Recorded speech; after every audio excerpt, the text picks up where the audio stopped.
2026 թվականի ազգային ժողովի ընտրություններին նախապատրաստվելու համար քաղաքացիական պայմանագիր կուսակցությունն ունի բավարար ժամանակ և դա է պատճառը, որ նախընտրական ցուցակի համար առաջադրումներն արդեն իսկ սկսվել են։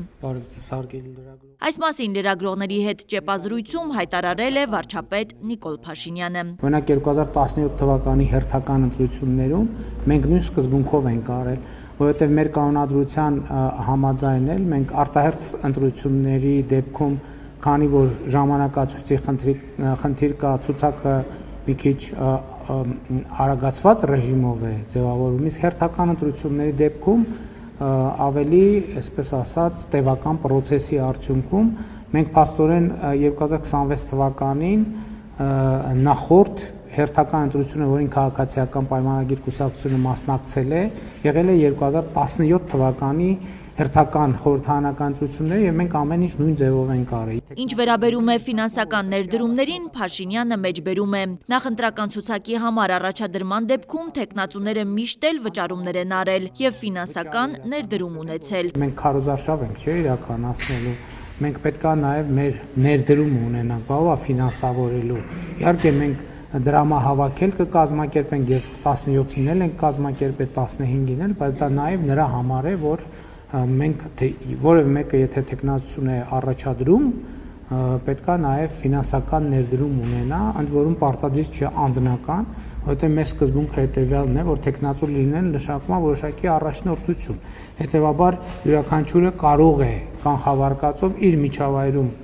եթե անձամբ ինքը այդ որոշումը չի կայացնում, իր միջավայրում դրամահավաք կազմակերպել, ընտանիքի անդամներ, ընկերներ եւ այդ ներդրումը անել։ Իսկ թե ինչու պետք է կուսակցականները առաջադրման համար վճարեն 500,000 դրամ, իսկ ոչ կուսակցականները 1.5 միլիոն դրամ, Փաշինյանը բացատրում է։ Որովհետեւ կուսակցականները այս ընթացքում վճարել են անդամավճար, որպեսզի անհավասարություն չլինի, մենք հաշվարկել ենք մոտավորապես տարբերությունը, որ նույն վիճակին լինի, ներառյալ այս ընթացքում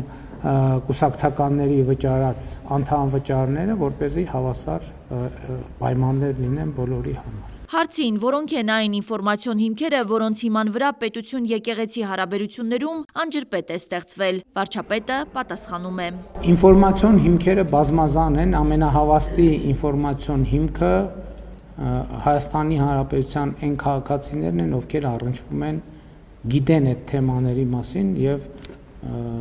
ցավոք որոշակի շրջանակների հետ շփվելիս ավելի շատ նման ինֆորմացիաների հետ են առնչվում մարդիկ, քան հոգևոր, եւ դա է այն խնդրեմը, որը մենք համարում ենք այլևս անհանդուրժելի։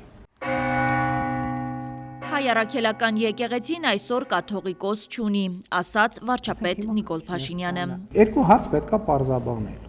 Երկու հարց, որը պետքա ունենա շատ կոնկրետ պատասխան։ Հարց 1. Եթե Կտրիչ Ներսիսյանը երեխա ունի,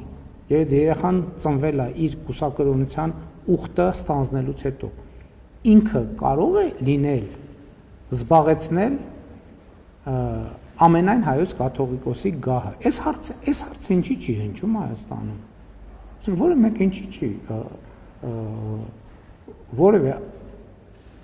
փորձագետի, մասնագետի մայր աթոռի ներկայացուցիչ ես հարցը տալիս, եթե նա ունենար պարզվի, որ ունի աղջիկ, կամ որևէ մեկը,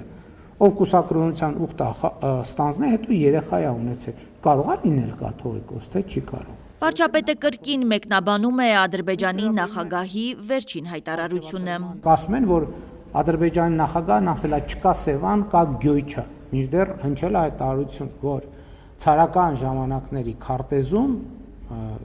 Սևան չկա, կա Գյոյչա։ Իմիջայլոց մեր լրագրողները շատ հետաքրքիր է։ Օրինակ ոչ մեկ չի գնաց այդ քարտեզը հանի։ Մի հատ տեսնի այդ ինչ քարտեզի մասին է։ Կա քարտեզ, թե չկա քարտեզ։ Եվ եթե այդ քարտեզը հանեին մեր լրագրողները, օրինակ կտեսնեին, որ այդ քարտեզը ինչքան այդ տեսակետից կարա աննպաստ լինի Հայաստանի համար,